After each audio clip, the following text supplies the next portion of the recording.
Hey y'all, I'm Carol with Free Spirit Arts. I did a short video yesterday, I think, about all my fiber stuff people have been asking, and my phone just quit for no reason. Not sure why. So I thought I would try to finish it up. And I think I was about right here. I think. So these are bobbins, and this is a bobbin holder, for lack of a better word. And it's from Ashford. Ashford's just a great company for spinning supplies. I think I went over my hand tools. These are hand cards. I went over the Diz that I got from the Perfect Heist on Etsy.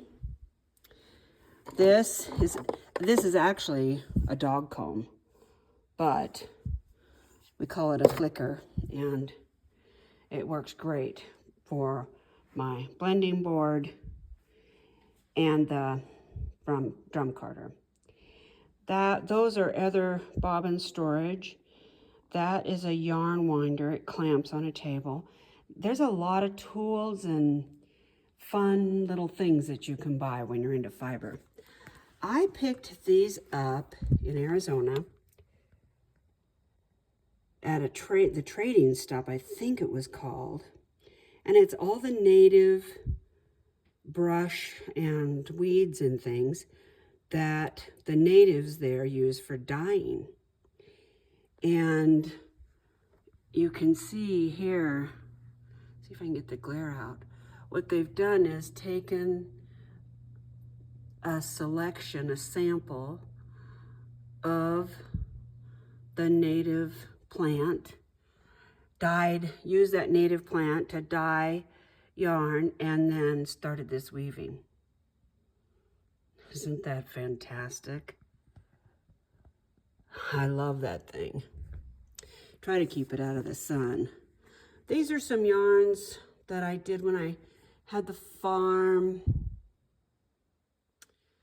Nothing fancy. I was playing with art yarns. I love art yarn. That is my paper crafting room where I make journals and stuff. Okay, let's see. Let's shut this door a little bit. That is a box carder. I don't think I could get it. Oh, maybe, yeah. You put fiber in there, and as you can see, it's got really sharp nails.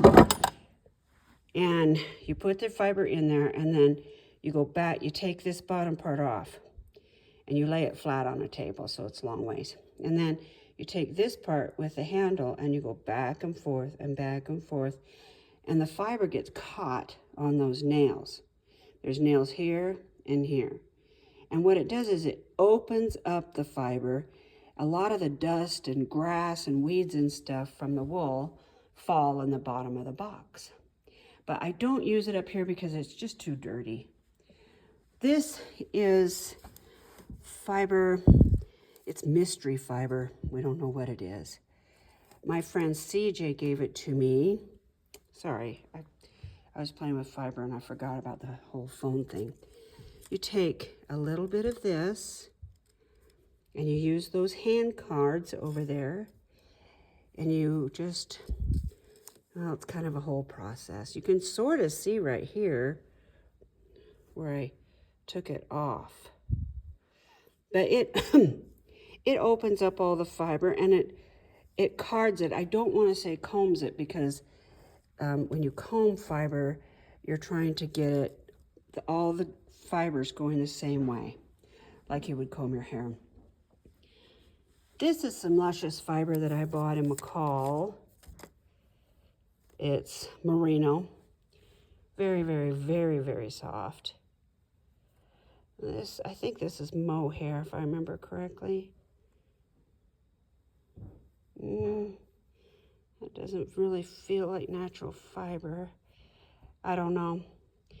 These are some yarns that I entered in the fair.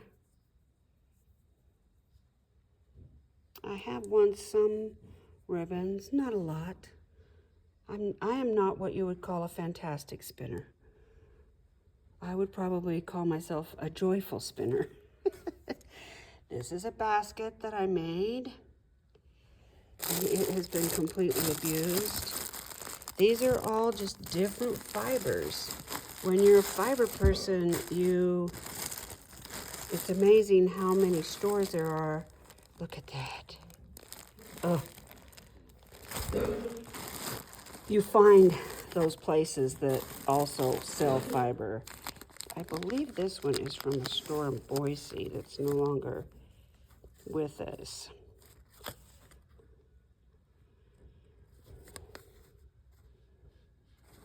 Can't remember. Look at this. My gosh, I mean, that's just like, that is luxury right there.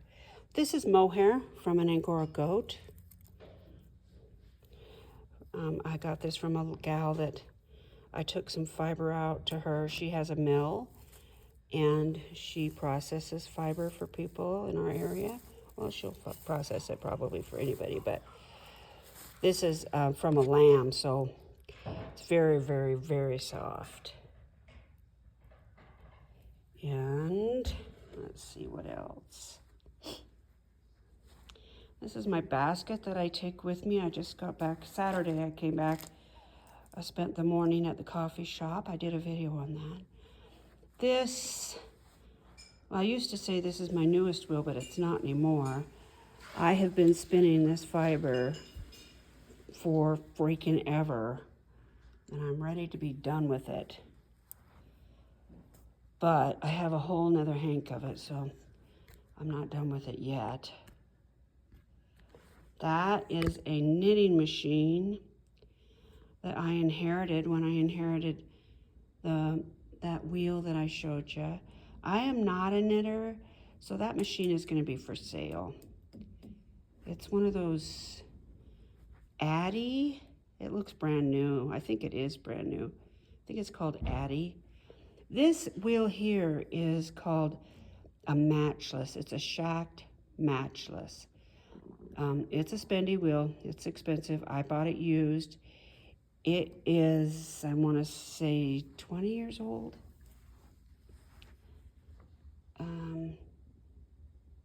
I can't remember. But most wheels that you buy from reputable dealers, they last. They're made of really good quality wood. It's a simple idea, really. All you have to do is just make this wheel go around, and it turns this, and then it's just a matter of tension. This is a double treadle, and I've never had a double treadle before until I bought that country spinner, and I have really learned to love it. And I love the shacked. I think I have too many wheels because I just can't use them all. And I got this one because it was actually the second wheel I've ever owned.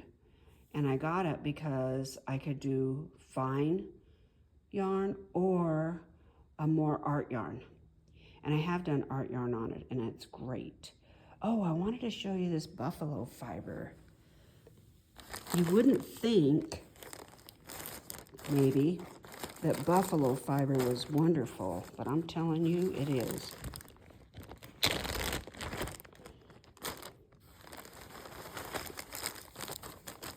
Look at that. That's a natural color. Let's put it up against something else. Let's see. Here's a tan. These are both natural colors. Look how rich that brown is. This has been washed. Yeah. And then in these drawers over here, I have all kinds of fiber, and I have some yarns. I have some camel fiber. Let's see if I can remember where it's at. Yeah, this is a camel blend right here.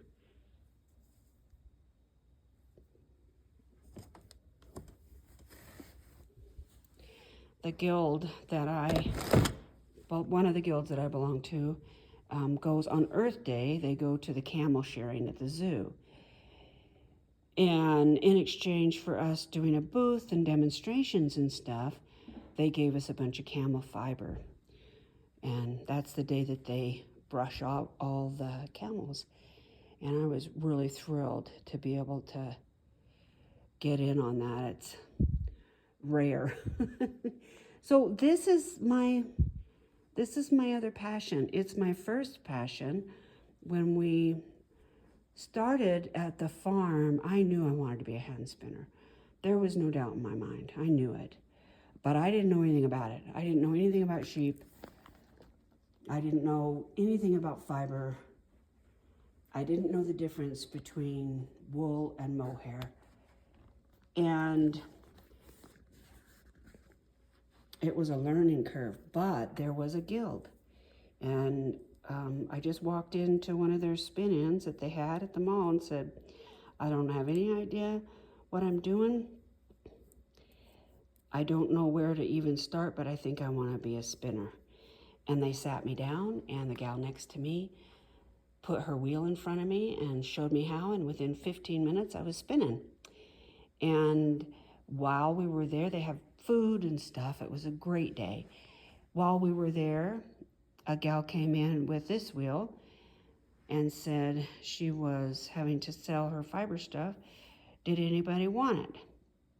And it was all, she had the wheel on the floor and then a box of accessories. And the gal next to me, I leaned over and said, is that a good deal, $250? She said, if you don't buy it, I'm going to. So I bought it. So I went just to see what spinning was, and I ended up leaving knowing how to spin, knowing the basics, I should say, and having a wheel and everything I needed to do it. And I have loved it ever since. And I don't think I'll ever quit spinning. There's just too much to learn and too many fun people. I would probably spin even if I was by myself. And when we had the farm, we were way out in the country, and I didn't spin with a lot of people unless I went to town to spin with everybody. I would probably still spin if I didn't have anybody to spin with, but there is a community about spinning, and you learn so much, and it's so fun. And there's usually food involved and laughter involved, and men spin. People think it's a women thing, but men spin too. Well, that is what I wanted to show you. I wanted to show you all the aspects. This is a drop in the bucket, really. This little area right here. I have 55-gallon metal drums that I have fiber in the garage. I also have those big black and yellow totes that you get from Home Depot. I have, 3 or 4 of those in the garage that are full of fleeces in the grease, which means it's just right off of the animal. And I love washing fiber. I have a lot of fiber stuff. And I have tables and tables of pans for washing and dyes and plants and drying racks and all that kind of stuff. It's just like any other great hobby. There's just so much to learn that it's just keeps you interested. That's what I wanted to show you guys. That's a quick tour.